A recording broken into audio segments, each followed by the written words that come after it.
함께 만들어가는 따뜻한 세상, 라디오 서울 1650.com과 함께 더욱 아름답게 만들어가겠습니다. 강혜신의 오늘의 미국.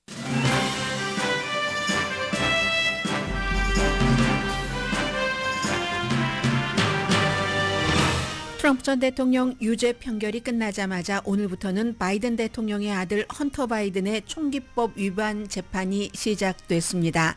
배심원 선정 작업이 진행 중인데 미국의 퍼스트 레이디 질 바이든 여사는 법정에서 재판받는 헌터 바이든을 지원하고 아버지인 대통령은 아들을 후원한다는 성명을 발표했습니다. 공화당은 선거철 정치 무기로 사용하는 케이스입니다. 공화당이 지금처럼 단결된 적이 없습니다. 트럼프 전 대통령이 형사 범죄자가 된 뒤에 그를 보호하기 위해 심지어 트럼프와는 얼굴도 안 볼 것 같았던 미치 매코넬 상원 원내대표도 트럼프 뒤에 바짝 섰습니다.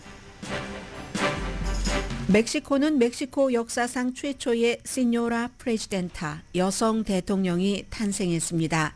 압승한 클라우디아 쉐인바움 당선자는 멕시코 최초의 여성 대통령이 되고 집권당인 모레나당도 슈퍼 다수당을 차지하면서 취임 이후 멕시코와 미국의 국경안 등에 관심이 쏠립니다.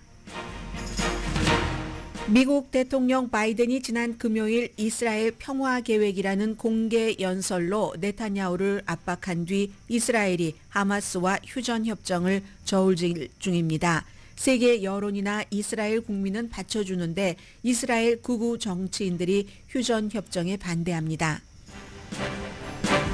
뉴욕 증시에서 오늘 많은 주식이 기술 문제로 인해 일시적으로 거래 중단이 됐습니다. 이 시간 동안 워렌 버핏의 버크셔 해서웨이 주식은 99% 내려간 시가 공지가 그렇게 됐습니다. 유죄 판결 이후 크게 내려갔던 트럼프 주식은 조금 회복세입니다. 시몬 바일즈가 미국 체조 챔피언십에서 9번째 우승함으로써 미국 체조 역사상 최다 챔피언 타이틀을 지키게 됐습니다. 그것도 도쿄 올림픽에서 도저히 무게감을 이기지 못해서 중간에 그만뒀었던 시몬 바일즈가 이 같은 27살입니다. 체조에서 챔피언이 되자 세계가 주목합니다. 여러분 안녕하십니까? 오늘의 미국 강예신입니다. 네, 지금 그 바이든 대통령 그 헌터 바이든 그 유일한 아들이죠. 살아있는 그 아이들이 아니라 아이돌도 아니고 아이들도 아니고 아버지에게는 언제나 아이들이 되겠죠. 54살의 아들이지만 지금 그 총기법 위반 3개 케이스 연방 케이스입니다. 델라웨어 법정에서 지금 배심원 선정 작업이 시작됐는데 아무래도 뭐 내일까지는 배심원 선정이 이어질 것 같고요. 제일 중요한 건 어떠한 그 판결이 나와서 또 형량이라든가 벌의 범위가 어떻게 될지와 상관없이 이건 선거철에 바이든 대통령 망신주기 성격이 굉장히 강하다는 거죠. 그럼 우리는 며칠 전에 바로 공화당에서 주장한 트럼프 전 대통령 망신주기 케이스였었다 하는 포르노 배우와의 그 입막음 돈 재판을 끝내고 나서 며칠 만에 이런 일이 됐습니다. 공화당으로서는 트럼프 전 대통령 그 판결 이후에 아무리 뭐 예를 들어 기소라든가 판결 과정에 대해서 반대하는 그런 사람들 마음이 많다 할지라도 그 일 자체가 일어나지 않았다는 트럼프 전 대통령의 주장을 받아들이는 사람은 없잖아요. 그래서 이제 그런 면이 있기 때문에 많은 것을 지금 산만하게 이슈를 여기저기로 분산시키고 싶어 하죠. 공화당은. 그런 것이 또 마침 이때에 일어나게 됐습니다. 그래서 대통령의 아들이 인기 없는 대통령의 올드한 그런 대통령의 아들이 이 같은 문제로 재판을 받는 게 캠페인에 어떤 영향을 미치는가 이게 굉장히 미국 전 국민들에게 중요한 이유가 될 거고요. 의회에서는 공화당이 다수당에서 이렇게 주도를 해서 하원에서 뭐 아들의 또 다른 문제 등으로 뭐 우크라이나에서 오일 회사에서 돈을 받았다 등등의 문제로 아들은 물론 아버지까지 탄핵시키려고 하면서 이거 분명히 탄핵이다 하던 때가 엊그제였는데 지금 그 소리 쏙 들어갔잖아요. 처음부터 말씀드렸던 것처럼 모든 것은 증거 기반인데 증거가 너무 허술하기 때문에 그렇게 흐지부지 됐고 이제는 54살 바이든 대통령의 아들 문제, 어떻게 총기를 불법으로 갖게 됐는가, 이런 문제에 대해서 이제 법정에서 가려지게 됐습니다. 어제도 보니까 54살의 아들과 뭐 81살의 아버지가 같이 자전거를 타고 교회를 함께 가던데, 바이든 대통령의 특징은 아들이 가장 치욕적일 때 그 아들 곁을 떠난다거나 다른 이슈로 묻어버리려고 한다던가 그러지 않습니다. 그 아들 곁에 바짝 붙어 있습니다. 성명도 냈습니다. 오늘 내가 이 재판이 진행되는 동안에 재판에 대해서 언급하진 않겠지만, 그러나 아빠로서 아들에 대한 그런 그 무한한 사랑, 또 아들에 대한 확신, 그의 강인함을 존경한다라는 성명이거든요. 아들이 뭐 여러 가지 뭐 알코올 중독, 마약 중독, 남녀 관계 등등 너무 많은 문제, 그 문제를 아버지는 역경이라고 말합니다. 그걸 헤쳐나가는 아들이 너무 자랑스럽다고도 얘기했습니다.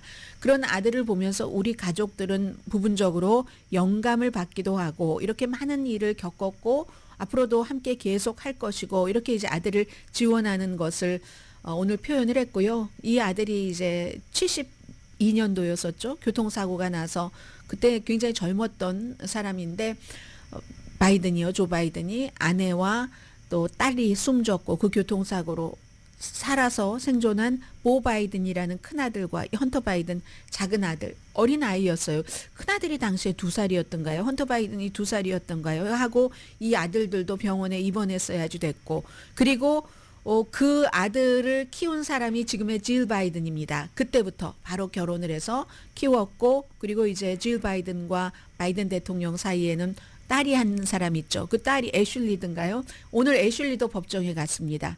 질 바이든 여사도 법정에 직접 가서, 대통령이 갈 수는 없으니까, 그러니까 이제 갔죠. 그래서 더군다나 이 헌터 바이든은 바이든 대통령으로서는 얼마 오래 같이 살지 못한 첫 번째 그 와이프를 떠나보내고, 그리고 그 사고에서 살아남은 또 다른 아들도, 보 바이든도 뇌종양으로 2015년도에 숨지고, 마지막 그 첫 번째 가족과의 이제 마지막 끈이기도 한 이런 그 헌터 바이든이기 때문에, 근데 그게 또 잘 편안하게 살면 아버지 마음이 좀 덜 아프겠죠. 그런 것을 역경이라고 표현을 하면서 결국은 그 유일한 그 사고에서 살아남은 아들과 이렇게 많은 뭐 다정한 이런 것들을 어제 나눴고요. 더군다나 5월 30일이 그 첫 번째 아들이 숨진 날입니다. 2015년도에 해서 가족들이 어차피 다 지금 델라웨어의 윌밍턴에 있었거든요. 함께 주말을 함께 보냈습니다. 그래서 지금 자신을 키워준 엄마, 낳아준 엄마는 엄마 얼굴도 잘 생각나지 않았을 그런 때에 교통사고로 숨졌고, 그 자동차 안에서 본인은 살아남았고, 그리고 그 이후에 본인을 키워준 엄마 질 바이든이 법정에 나가는데, 오늘 질 바이든 여사 생일이에요. 그리고 질 바이든과 아버지 조 바이든이 그 낳은 딸 여동생도 함께 그 법정에 오빠 지원하려고 이제 법정에 지금 나갔습니다. 그래서 바이든 대통령이 오늘 질 바이든 여사에게도 아들에게 성명을 발표하고 조금 시차를 두고 그 공개적인 그 생일 축하를 했네요. 생일을 법정에서, 아들 법정에서 맞게 됐는데, 정말 그 love of my life, 바이든 대통령의 얘기입니다. 그리고 the life of my life, my love, 내 사랑의 인생, 뭐 오늘 생일이라는 얘기잖아요. 그리고 rock of our family, 우리 가족의 반석, 쭈쭈돌, 이 와이프니까 생일을 정말 축하한다, 이런 그 카드도 보냈습니다. 아무튼 그래서 지금 3가지의 혐의인데요. 이 3가지 연방 혐의가 2018년도 10월 달에 델라웨어 그 총기 샵에서 헌터 바이든이 총을 샀는데, 그때 뭐 콜트 코브라 스페셜 리볼버라고 하는데 총을 사서 딱 10하루 갖고 있었습니다. 그런데 총을 살 때에 뭐 기록하는 문서에 그 당시에 마약을 했는데 마약을 하지 않았다고 기록한 것 2가지 혐의. 이거는 만약에 유죄가 확정되면 최고 한 개당 10년 징역형에 처해집니다. 물론 그렇게 뭐 징역형 가는 사람도 거의 없고 이런 것으로 기소되지도 않지만 대통령의 아들이니까 기소된 거죠. 그리고 3번째는 그 총을 갖고 있었던 것, 기록을 거짓으로 하고 갖고 있었던 것, 10하루 갖고 있다가 그 당시에 이 헌터 바이든이 형하고 굉장히 친했었어요. 숨진 형하고. 형이 숨지고 나서 형수와 가까워지게 됐죠. 그래서 함께 살기도 했습니다. 그 형수가 그 당시에 이 헌터 바이든이 너무나 그 마약에 취해 있고 그 총으로 자살을 할 수도 있다 하는 두려움에 떨다가 델라웨어의 어떤 그로서리 마켓에 쓰레기통에다가 가져다 버렸습니다. 그런데 이제 그게 드러난 거죠. 그래서 이제 여기까지 오게 된 거고, 그 이전에 이제 다 그 뭐 합의 같은 것을 했는데 이게 또 갑자기 공화당이 들고 일어났고, 그리고 바이든의 법무장관인 이 메릭 갈란드 법무장관도 그럼 특별검사를 임명을 하라라고 허용을 해서 또 특별검사, 원래 이 헌터 바이든과 다 서로 합의를 한 검사입니다. 그 검사가 다시 이제 기소를 하게 된 거거든요. 그 케이스입니다. 합쳐서 10년, 10년, 5년. 25년 징역형에 처해질 수 있지만 뭐 모든 분들이 다 알고 계시는 것처럼 이런 문제로 뭐 어디 병원에 가서 서류를 작성하는데 거기다가 내가 심장병이 있는데 없다고 적었다, 이런 걸 다 찾아서 기소하고 이런 거 안 하잖아요. 비슷한 케이스입니다.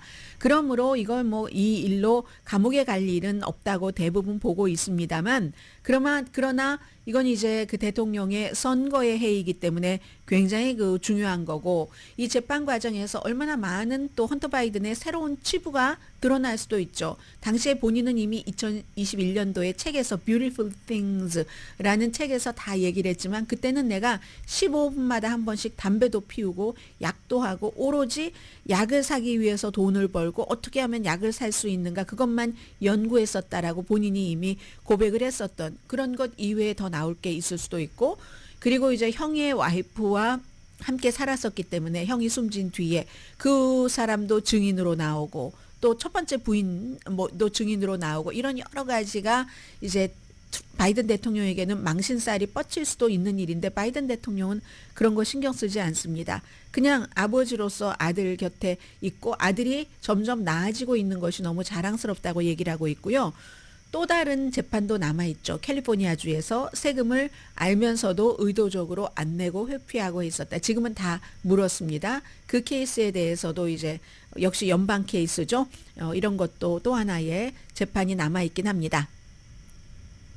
그리고 바이든 대통령이 오늘 엄청 바쁘네요. 멕시코 대통령 당선자에게도 축하한다는 메시지를 보냈는데, 뭐 당연히 그 역사적인 그 승리에서 축하하고, 멕시코는 미국의 바로 남쪽에 국경을 붙이고 있으니까 여러 가지 의미로 경제적인 것, 이민 이슈로 너무 중요하죠. 올해가 2024년이 시작되기 전에 어느 해보다도 중요한 선거가 많은, 세계적으로 볼 때 그런 해였습니다. 세계 인구의 반 이상이 선거를 치르는, 미국도 11월 달에 있죠. 그리고 멕시코가 치렀죠. 인도도 이제 선거 끝나서 내일쯤이면 결과가 나올 것 같고, 그 전에 대만 총통 선거도 있었고, 7월 4일에는 영국이 리시 수낙이 내년 1월에 치러질 것 정치 도박을 한 거죠. 당겨서 치르고, 이렇게 인도네시아도, 사우스 아프리카도 넬슨 만델라 당이 결국은 과반수를 획득하지 못했습니다. 30년 만에 처음으로. 이런 많은 선거가 있는데 그 가운데서도 멕시코 선거는 중요합니다. 일단 멕시코라는 나라가요, 미국에 살고 계시는 분들이 멕시코에 대해서 어떤 느낌을 갖고 계시는지 대강은 뭐 사람마다 다르겠지만 짐작을 합니다만은 제너럴한 그런 생각이, 그 땅으로는 세계에서 13번째로 큰 나라입니다. 그리고 인구로도 인구가 2억 3천만 명이에요. 1억 3천만 명 아닌가요? 이건 제가 따로 계산해 보겠습니다. 제가 2억이라고 써놨어요. 1억 3천만 명 같은데요. 인구 규모로는 10번째입니다. 스페니쉬 쓰고요. 그리고 경제 규모로는 GDP로 15위입니다. 멕시코가. 경제 규모로는 한국과 똑같은 기준으로 하는 것으로 하면은 한국이 12위일 때 멕시코가 15위입니다. 미국은 50개 주지만 멕시코는 31개 주. 그리고 이제 멕시코 수도 굉장히 이게 중요한 거죠. 모든 나라의 선거가 다 다이나믹하지만 멕시코는 지금 세계가 다 중국과의 긴장감 때문에 공급망을 중국에서부터, 미국 회사도 마찬가지잖아요. 중국에서 멕시코로 옮기고 있죠. 그런 것 때문에 굉장히 그 중요하죠. 그리고 또 미국에 살고 계시는 분들 가운데서는 스몰 비즈니스건 아니면 큰 비즈니스건 직장에서 그 멕시칸 아메리칸 동료들이 많이 계실 겁니다. 그런 분들을 위해서 제가 뉴스를 준비를 했습니다. 그런 생각을 하면서 클라우디아 쉐인바움, 그리고 집권당 모레노당도 승리를 했습니다. 최초의 멕시코 대통령이다. 멕시코 뭐 건국 200년 만에 뭐 처음인데 이게 멕시코에서만 그럽니까? 미국에서도 여자 대통령 안 나왔어요. 미국 바로 위에 캐나다에도 그 멕시코, 미국, 캐나다가 자유무역협정 맺고 멕시코가 요즘 경제가 좀 나아졌다고 하던데 부분적으로 특히 저소득층이 그런 세 개 나라 중에서 멕시코가 제일 먼저 여성 대통령을 탄생시킨 겁니다. 61살이고요. 뭐 과학자, 기후과학자였고 또 교수이기도 했고 UC 버클리에서도 그 멕시코의 여러 가지 기후에 대해서 연구도 했고 그런가 하면 본인은 잘 얘기하려고 하지 않지만 다 아는 사실입니다. 그 조부모가 리투아니아에서부터 뭐 벨기에인가요? 거길 통해서 멕시코로 이민을 간 거죠. 나치의 학대를 피해서 유대인이라는 얘기입니다. 멕시코에서 최초의 여성, 최초의 유대계 대통령인 거죠. 그래서 지금 멕시코에서는요. 사람들이 어떻게 생각하냐면은 야, 내가 전에는 여성들이요. 투표권도 없었는데 87살의 어떤 분이 BBC 방송과 인터뷰하는 걸 들었습니다. 내가 전에는 투표권도 없었는데 투표권이 생겨서 그때도 참 기적이라고 생각했는데 투표권이 생기고 나서는 남편이 하라는 대로 투표를 했다. 그런데 이제는 우리가 여성이기 때문에 나도 이 여성 2명의 여성 후보와 1명의 약간 중도적인 남자 후보 3파전이었잖아요. 그래서 나는 이번에 처음으로 여자 대통령 되시오하고 투표를 했다. 그게 이제 클라우디아 그 쉐인바움 대통령 당선자다 하는 그 얘긴데요. UC 버클리의 연구소에서 멕시코 에너지 소비 패턴을 연구를 했군요. 기후라기보다. 그리고 이제 뭐 이렇게 딱 큰 자리에 가려면 멕시코 시장을 합니다. 오브라도로. 이 현 당선자의 후원자였고 지금 현재까지 대통령인 오브라도로도 멕시코 시장을 했죠. 안드레스 마누엘 로페즈 오브라도로의 말하자면 그 오브라도로가 그런 그 여성이고요. 멕시코 시장은 2018년부터 2023년도까지 했고 오브라도르가 멕시코의 시장일 때는 그 주에 멕시코는 시지만 주나 마찬가지잖아요. 그 주의 환경부의 장관을 시켰었습니다. 지금 득표율 보면 한 58%에서 61% 오브라도르의 지지율 그대로 가져갔네요. 그리고 이제 두 번째였던 여성 소치텔 그 멜베스 전 상원 의원이었고 비즈니스 워먼 그리고 세 번째는 좀 중도적인 남성이 나머지를 나눠 가진 겁니다. 저는요 이 대통령에 당선이 되고 나서 한 얘기가 모두를 위한 국정 운영을 하겠습니다. 그리고 특히 전임자 그 로페즈 현 대통령 오브라도르의 레가시는 그의 인기 있는 정책은 이어집니다. 인기 있는 정책은 이어가지만 그 밖의 것은 얘기하지 않았거든요. 이게 이제 지금부터 왜냐하면 오브라도르가 멕시코가 6년 한 번 임기만을 할 수 있기 때문에 더 못한 거거든요. 지금 저소득층 사이에서는 굉장히 인기가 있습니다. 그래서 아주 고급스러운 신문 이코노미스트 같은 데는 경제를 굉장히 중요하게 생각하기 때문에 오브라도르를 싫어했죠. 퍼주기를 한다고. 그랬는데 어쨌든 국민들은 이 오브라도르를 좋아해서 한 60% 지지를 받고 있는데 그의 인기 있는 정책은 이어간다. 그래서 뒤에서 오브라도르가 조정을 할 것인가. 이걸 그 대통령, 신임 대통령 그 당선자는 어떻게 피해갈 것인가. 이제 여기에 멕시코가 많이 달려있고 미국의 정책도 마찬가지인 거고요. 멕시코가 평화로운 민주주의 국가로 성장했다. 이렇게 얘기했지만 선거 치르는 동안 오늘 뉴욕타임즈는 36명이라고 하고 또 다른 매체에서는 37명. 적어도 아무튼 30명 이상이 본인들이 다 전국에서 우리가 원하는 사람을 정치인을 만들려고 살해를 했어요. 멕시코가 아무튼 그런 나라입니다. 그래서 임기는 10월 1일에 시작합니다. 임기 시작하고 한 달 며칠 있으면 미국이 대통령 선거를 하고 그 뒤에 이제 국경 정책을 서로 의논을 하게 되겠죠. 좌파 모레노당이 완전히 극좌라고 볼 수 있기 때문에 이게 뭐 상하원을 다 장악을 했거든요. 쉐인바움 당선자 아젠다를 쉽게 가져갈 수 있을 것은 짐작이 됩니다. 그런데 멕시코 카르텔하며 그 범죄하며 이런 모든 것들을 어떻게 그 지금 헤쳐나갈까 어려운 점은 있는 것 같고요. 이 오브라도르 대통령은 지금 뭐 AMLO 이름이 하도 길어서 AMLO 이렇게 보통 부르고 있죠. 인기가 있는 넘버 원은 경제입니다. 이건 미국에서도 바이든 대통령도 트럼프 전 대통령도 쳐다보고 있는 걸 겁니다. 결국은 이제 선거에 가까우면 가까울수록 뭐 헌터 바이든의 재판이다, 트럼프의 판결이다 이런 것보다도 어찌 보면 경제가 우세할 수도 있습니다. 그래서 이제 이 오브라도르 대통령은 6년 동안 대통령하면서 6년 사이에 최저임금을 2배를 올렸으니까 최저임금을 받고 사는 수많은 사람들에게 얼마나 인기였겠습니까? 빈곤율도 줄어들었죠. 그러니까 퍼주기라고 이코노미스트가 너무 싫어하잖아요. 노동법을 개혁해서 근로자가 노조에 가입하기 쉽게 했고 은퇴연금은 확장했고 또 그 유급 휴가는 늘렸고 기간 산업 같은 거 많이 해서 투어 그 트레인 라인 유카탄에도 만들었고 지난 6년 동안 생활이 나아졌다 이렇게 얘기하는 사람이 73%입니다. 대신에 막 엘리트들은 비난을 했고요.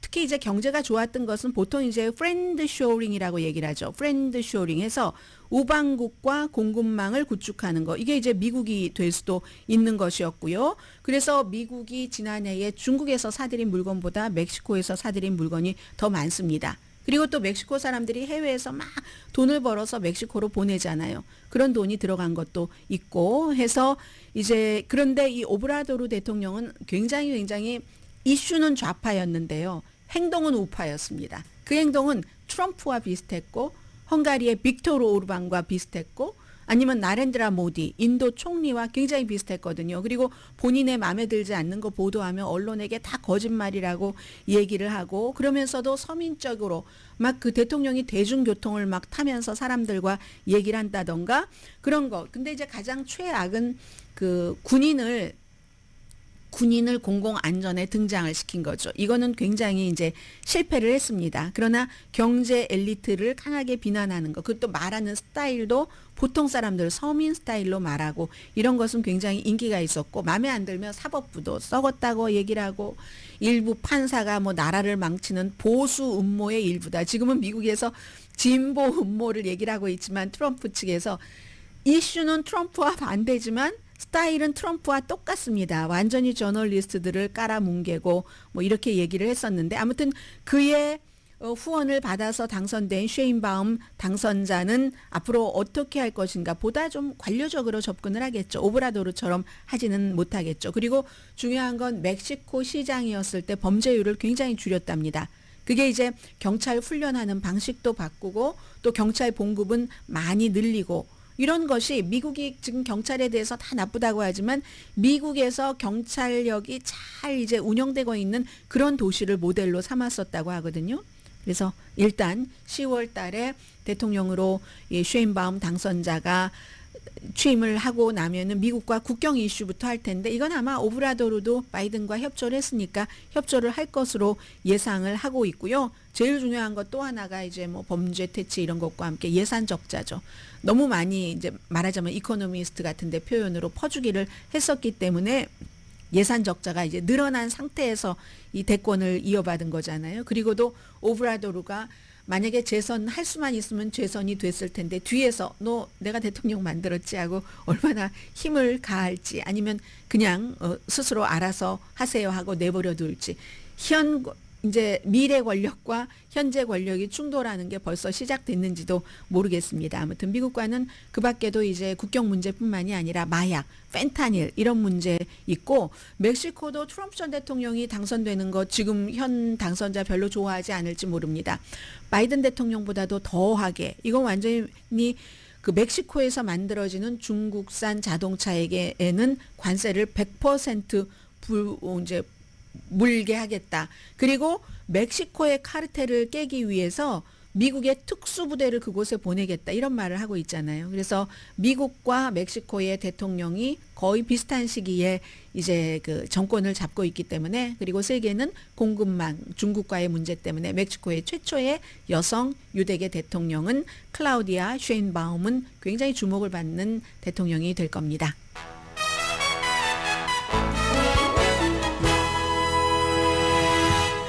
오늘의 미국은 전문가가 추천하는 이민법, 가정법 전문 재인정 종합법률사무소, 총 20억 달러 승소, 교통사고와 상해 전문 브라이언 다필라와 CG 변호사 그룹, 집융자 홈 에퀴리 라인 오브 크레딧, 급한 하드머니도 쉽게 자라는 융자 나라 공동펀입니다. 잠시 뒤에는 이제 미국 주요 뉴스 탑 1면을 조금 리뷰를 해드리고 그 가운데서 이제 두 가지 이슈를 따로 좀 전해드리겠습니다. 그런데 이건 공화당이신 분들은 많이 좀 한번 봐두실 만하다 생각이 되는데 공화당이 어떻게 보통 민주당이 단결을 많이 하잖아요. 공화당이 어떻게 단결을 하게 됐는가 그 과정이 재밌더군요. 잠시 뒤에 전해드립니다.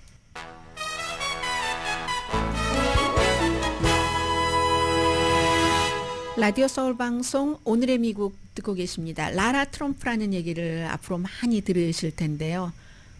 Somewhere my love.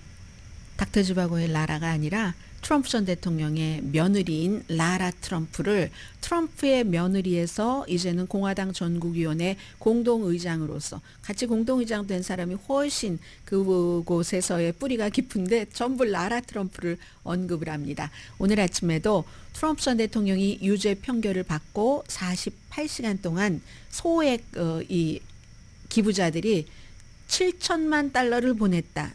어마어마한 돈입니다. 어마어마한 돈이죠.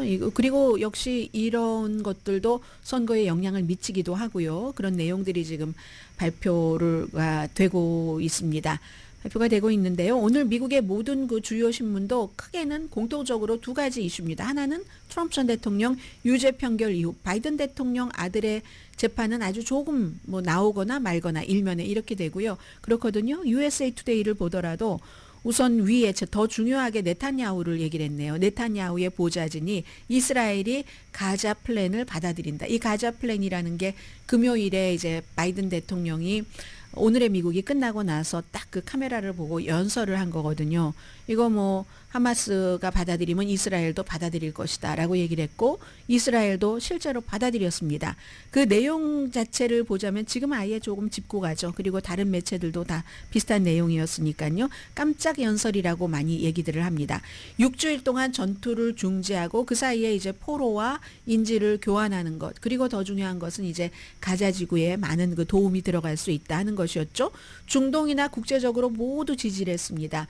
이런 그 바이든 대통령의 연설이 있고 나서 토요일에는 이스라엘에서요 엄청나게 뭐 10만 명 이상의 이스라엘 사람들이 네탄야후에게 압박했습니다. 이 바이든의 플랜 받아들여라. 하마스가 먼저 긍정적으로 본다고 얘기를 했고요. 그래서 이제 할 수 없이 네탄야후도 받아들인다는 건데 그런데 네탄야후가 힘이 약해서 연합 정권을 갖고 있기 때문에 네탄야후 내각에서 장관 2명은 이거 공식적으로 받아들이면 우리 연정은 끝내. 정부는 무너지고 마는 거야. 이렇게 얘기를 했지만 야당 지도자는 이게 그 휴전협정이 통과되도록 어떤 그 안전망을 그 세이프티 넷을 내가 만들어주겠다. 네탄야후에게 이렇게 얘기를 하고 있습니다. 그래서 더 이상은 네탄야후가 시간을 끌 수 없게 된 겁니다. 그러니까 그동안은 계속 그 바이든 대통령 미국이 달래고 얼르고 또 뭐 뭐라고도 해보고 했는데도 이게 안 되잖아요. 안 되니까 바이든 대통령도 선거를 치르려면 그리고 원래의 뭐 이스라엘에 대한 본인의 철학도 있을 테고요. 더 이상 시간을 끌 수 없다 해서 네탄야후에게 그동안 계속 해왔던 얘기를 공개적으로 백악관에서 얘기를 한 겁니다. 그래서 이제 이런 결론이 나왔다는 게 USA 투데이의 보도고요. 그리고 USA 투데이는 오히려 이것보다 훨씬 아랫면에 트럼프 전 대통령의 유죄 판결은 그야말로 미국 역사의 어떤 그 랜드마크다. 완전히 그 획기적인 사건이다. 뭐 너무 많이 말씀드렸으니까 부연하지 않겠습니다.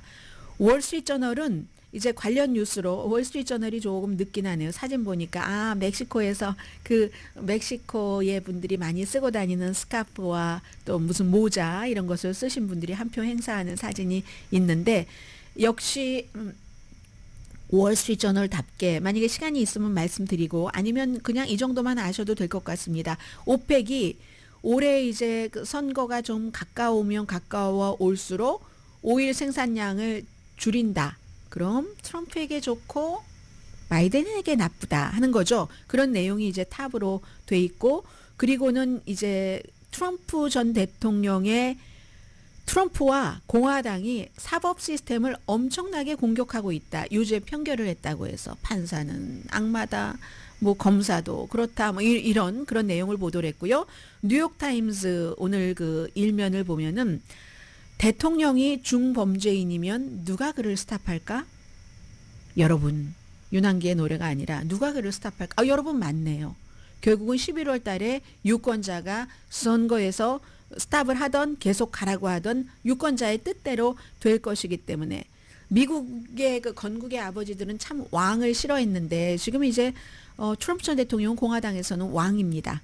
체크되지 않은, 힘을 체크하지 않는 왕. 그리고 뉴욕타임스는 이제 두 가지 기사를 실었는데 맨 위에와 그 아래 실었는데 한때 뉴욕이 만들어낸 크리에이처, 그 창조물, 뉴욕에서 이제 뉴욕이라는 한참 도시가 크고 할 때 부동산으로 해서 커서 만들어냈던 그 창조물을 뉴욕이 버렸다. 뉴욕에서 지금 재판이 있었잖아요. 뉴욕의 배심원들 12명에 의해서 미국 국민이지만 또 작게는 뉴욕 사람이니까 이제 그런 내용들을 전했습니다. 트럼프가 그야말로 그리고 워싱턴 포스트도 마찬가지로 바이든의 그 계획 이걸 이제 그 탑으로 보도를 했고요. 그리고 이제 워싱턴 포스트는 워싱턴 포스트가 요즘에 아주 그 제프 베조스 아마존의 CEO가 이걸 테이크오버하고 그 사람이 하나도 그 언론에 지식도 없고 관심은 얼마나 있었는지 모르지만 아는 게 별로 없었던 사람이잖아요. 그런 사람이 발행인이 되고 나서 여러 가지 그 문제가 많습니다. 돈은 많아서 처음에는 좀 넉넉했죠.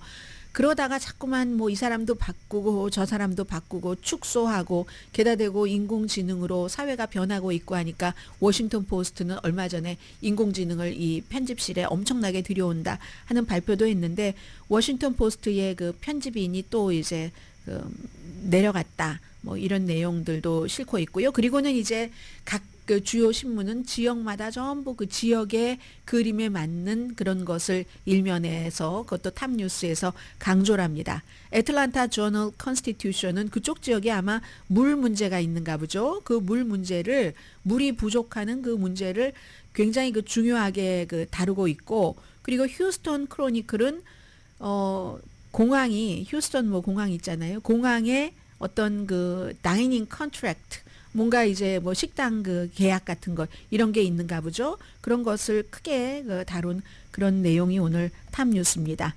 그래서 이제 그런 두 가지인데 그리고 제가 지금부터 전해드릴 한 가지 이슈는 역시 트럼프 전 대통령에 관한 건데 공화당이 이처럼 단결된 적이 없다. 오늘 이제 그 많은 그 매체들이 전부 각각 다른 시각으로 트럼프 전 대통령의 유죄 판결 이후를 공개를 하고 있는데 이 내용은 이코노미스트입니다. 이코노미스트가 뭐라고 얘기를 하냐면은 2023년도 론 디센티스부터 상기시킵니다. 그 당시에 론 디센티스가 인기가 좀 있었을 때예요. 언론 매체에서 특히 이제 공화당 성향의 매체에서 글을 띄워줄 때죠.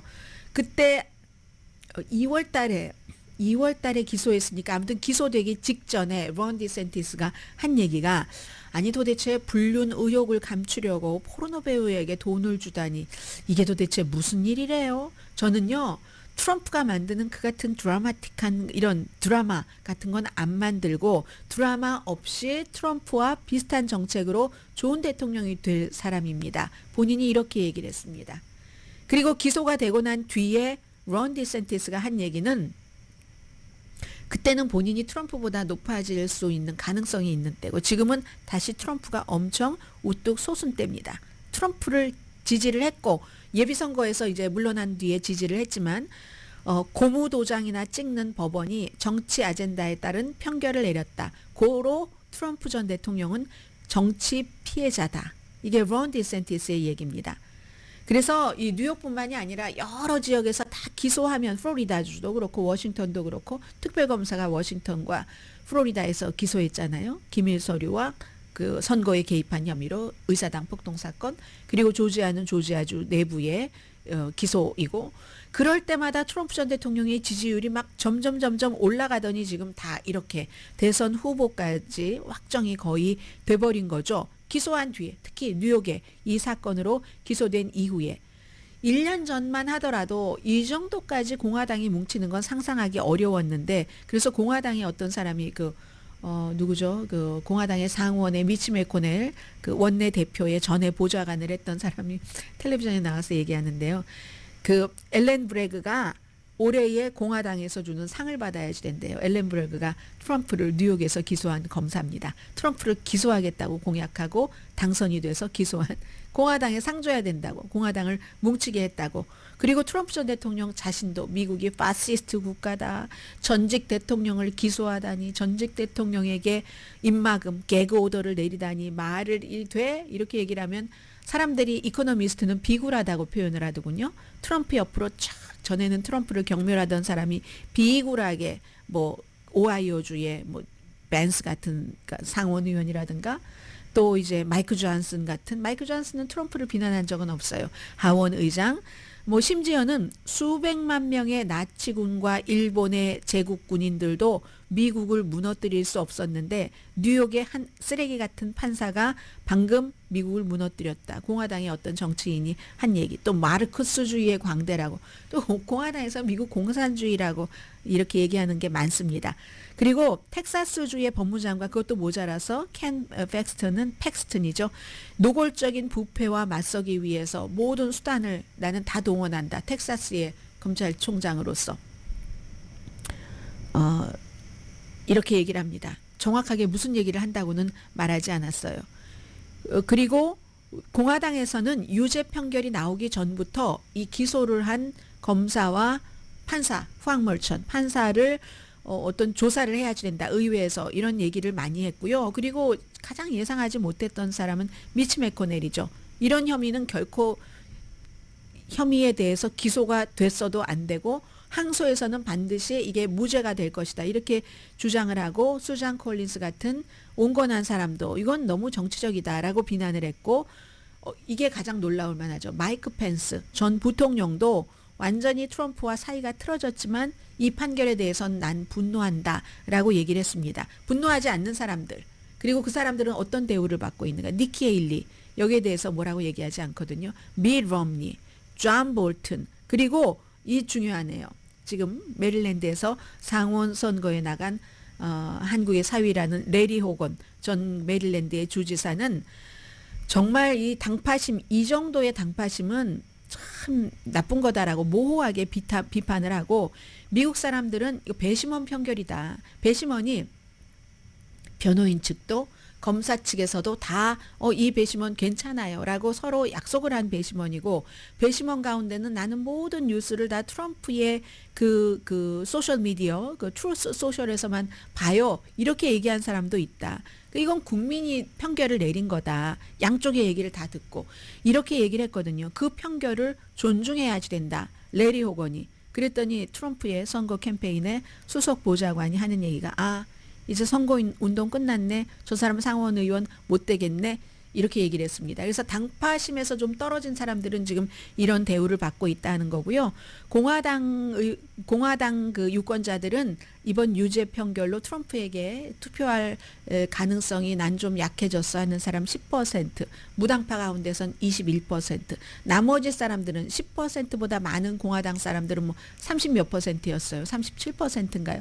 트럼프를 더 많이 지지해. 하지만 표는 하나뿐이라는 것, 표는 두 개가 아니라는 것, 10% 빠져나가는 것이 훨씬 중요하다. 그런데 중요한 것은 돈, 맨 앞에 말씀드린 라라 트럼프가 얘기한 7천만 달러, 돈이 모든 것을 살 수는 없지만 이 경우는요, 소액 기부자가 많았다고 하거든요. 온라인 사이트 등등에 기부를 하는 거니까 이 소액 기부자들은요, 열의가 있을 때 돈을, 그걸 어디 들어가서 등록을 하고 돈을 내는 겁니다. 그리고 그 같은 열의는, 소액 기부자의 열의는 투표로 연결될 수도 있거든요. 그래서 전에 미적지근했는데 그렇다. 이거는 이제 그 점에서 돈의 기부가 많았다는 것은 중요한 거고요. 어쨌든 뭐 지지율 차이가 1.5%밖에 나지 않기 때문에 무당파의 27%가 저는 더 중요하다고 보여집니다. 27%가 트럼프에게 전보다 덜 투표하겠어. 그러나 이것도 아직 뭐 5개월 이상 남은 선거이기 때문에, 그래서 그때에 정말 그 멕시코처럼 경제가 또 최고가 될지, 이민이 될지, 또 무슨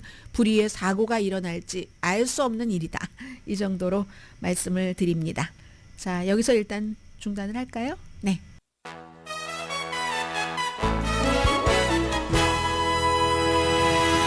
라디오 서울 방송 오늘의 미국 듣고 계십니다. 오늘의 미국은 전문가가 추천하는 이민법, 가정법 전문 제인정 종합법률사무소, 총 20억 달러 승소, 교통사고와 상해 전문 브라이언 타필라와 CG 변호사 그룹, 집융자 홈에퀴리 라인업 크레딧, 급한 하드머니도 정말 쉽게 잘하는 융자나라 공동펀입니다. 네, 지금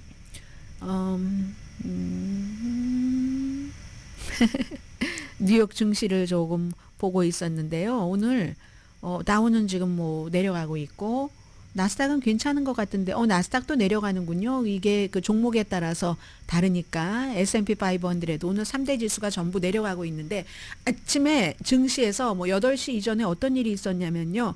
처음에는 뭐 한 10여 개 주식이다 하더니 나중에는 그 숫자를 아직 파악할 수 없다. 이렇게 블룸버그도 보도를 하던데 기술적인 문제로 거래가 중단됐습니다. 거래가 중단된 것뿐만이 아니라 완전히 버크셔 히더웨이 같은 그 최고의 A 우량 지수잖아요. 원래 금요일에 그 끝날 때 그 주당 야 버크셔 히더웨이 그 주가 한 개가 미국의 평균 주택값보다도 몇십만 달러 비싸네요. 62만 7,400달러였는데 갑자기 이게 185달러 10센트에 거래도 됐답니다. 당연히 이거는 뭐 다시 고치겠죠. 그러면 99.97%가 내려간 가격인 거예요. 이게 다 그 뭔가 기술적인 문제가 있어서 그랬다는 거고요. 또 거래를 못했었던 아마 여러분들 내가 딱 그 장 시작할 때 했어야지 되는데 그럴 한국 분들도 가능성이 있을 것 같아요. 왜냐하면 치폴레 주식이 그랬다고 하거든요. 치폴레 멕시칸 그릴 주식이 지금까지 그 파악된 바로는 이제 뭐 막 장이 너무너무 널뛰게 할 때 상한선 뭐 하한선 이런 한도 거래하는 이런 것과 관련 있는 그쪽에서 이제 문제가 있어서 그랬다는데 이게 이 월스트리트도요. 이게 처음이 아니라 지난주도 S&P 500도 좀 뭐 가격이 좀 이상하게 이랬었던 적이 있거든요. 오늘 아무튼 이상하게 좀 그랬다 하는 거고 그리고 가격 변동이 있었던 건 수백 개가 아주 극심한 가격 변동이 있었다. 이런 얘기가 있습니다. 지금은 뭐 괜찮다고 하는데 그리고 헤드라인 전해드릴 때하고 지금하고 조금 달라졌습니다. 지금은 금요일부터 트럼프 전 대통령에 대한 관심이 굉장히 많은데 트럼프 전 대통령의 그 트루스 소셜 그 회사 주식 상장한 지 이제 몇 개월 됐잖아요. 그런데 금요일에 목요일에 이게 평결이 났기 때문에 5.3% 주가가 떨어졌거든요. 그리고 나서 오늘 아침에 좀 괜찮았어요. 괜찮다가 지금 보니까 1% 정도 0.49센트 49센트 49센트가 아니라 49센트가 떨어져서 현재 가격이 48달러 60센트에 거래가 됩니다. 처음에 뭐 이거 한 79달러 첫날 그 정도까지 올라갔었거든요. 그래서 첫날 사셨던 분이라면 한 60달러 정도는 주셨을 것 같은데 아무튼 트럼프 주식은 지금 그 정도 내려갔다. 그러나 뭐 워낙에 이 가격이 큰 가격이 아니니까 뭐 그냥 아직까지는 뭐 견딜만 하다. 이런 것이고요. 그리고 지금 시간이 별로 없어서 잠시 뒤에 뵙겠습니다.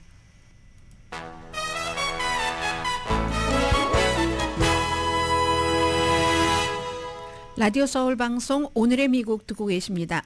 주식 거래를 하시는 분들은 오늘 아침에 이제 뉴욕의 증권거래소가 일시적으로 뭔가 주식을 살 수도 없었고 팔 수도 없었고 했었던 모든 게 다 그런 게 아니니까 이런 경우는 좀 해를 입으신 분들도 계시겠네요. 지금 보니까 악스뉴스가 보도하는 것 보니까 60개가 넘는 주식이 거래가 중단됐었다고 하고요. 그리고 뭐 치폴레, 버크셔 해서웨이 등등 또 거래도 중단됐고 가격도 막 가격이 또 이상해지니까 거래를 또 중단을 시킬 수밖에 없었던 뭐 그런 문제도 있을 것 같고요. 그래서 아직도 기술적인 문제를 조사 중이라고 하는데 그런데 이제 이것이 또 뭐 예를 들어서 한때 막 소액 주주자들이 엄청 그것을 밀어서 좀 잘 되고 했었던 뭐 게임스탑 이런 주식들 있잖아요. 그런 주식은 뭔가 중단되기 전에 70% 이상 막 상승을 하고 있었다고 하거든요. 그러니까 이제 상한선 뭐 이런 데서 뭐 기술적인 문제가 어떻게 일어났는지는 모르지만 아무튼 그 칩볼레 주식도 그 거래가 중단되기 전에는 굉장히 그 올라가고 있었다고 하고 이 문제에 대해서 조사 중이랍니다. 오늘의 미국에서 스포츠 관련 뉴스를 뭐 그다지 그 전해드리지 않는데 제가 이제 전해드리는 이유는요. 52분 네, 됐습니다. 전해드리는 이유는 월요일인데 저는 듣기 좋았어요. 왜냐하면 미국 체조 챔피언십에서 9번째 우승을 해서 최다 챔피언 타이틀이랍니다. 지금까지는 7개 이상 가진 사람은 시몬 바일즈밖에 없었는데 뭐 119.750 스코어가 그렇게 돼서 2위보다 거의 6점이나 앞섰거든요. 근데 체조 선수가 27살이라고 하니까 여러분들 뭐 상상하시는 그대로의 여러 가지 그 스토리들이 그 안에 다 있지 않겠어요? 그래서 본인이 이제 딱 그 챔피언을 하고 나서 뭐라고 얘기하냐면 저는요 숙성된 아주 좋은 와인이라고 표현하고 싶어요. 저 아주 괜찮아요. 뭐 나이 27살 괜찮아요. 더 나아지고 있는 것 같아요. Better and better. 그러면서 한번 보죠. 뭐 더 이게 어떻게 되는지 더 보십시다. 이렇게 얘기를 하는데 워싱턴 포스트가 뭐라고 지적을 하냐면 아니 국가의 타이틀을 갖는 게 이렇게 쉬워 보여서는 안 되는데 모든 이벤트에서 뭐 국가 타이틀을 갖게 하니까 그 체조에서 모든 그 이벤트 모든 개인 이벤트에서 다 이긴 거예요. 다. 그냥 완전히 모든 종목을 말하자면 이런 때는 싹쓸이 휩쓸었다라고 표현을 해도 되잖아요. 나이가 27살이나 됐는데 그리고 이제 올림픽 해잖아요, 올해가. 그 압박. 그리고 이제 워낙에 잘하는 사람이니까 시몬 바일즈에 대한 그 기대감, 어깨에 그 기대감 같은 거 있잖아요.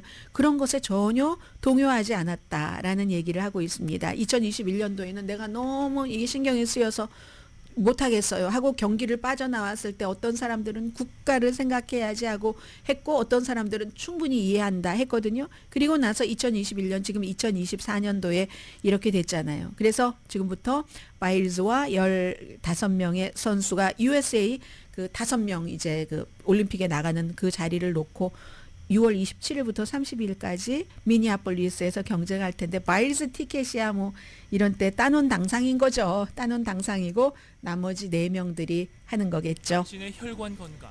이게 아니고요. 자, 오늘의 미국은 전문가가 추천하는 이민법, 가정법 전문 재인정 종합법률 사무소 총 20억 달러 승소, 교통사고와 상해 전문 브라이언 타필라와 CG 변호사 그룹, 집융자 홈에퀴리 라인업 크레딧, 급한 하드머니도 정말 쉽게 잘하는 융자 나라 공동폰이었습니다. 10시에 브라보 마이 라이프 방송됩니다.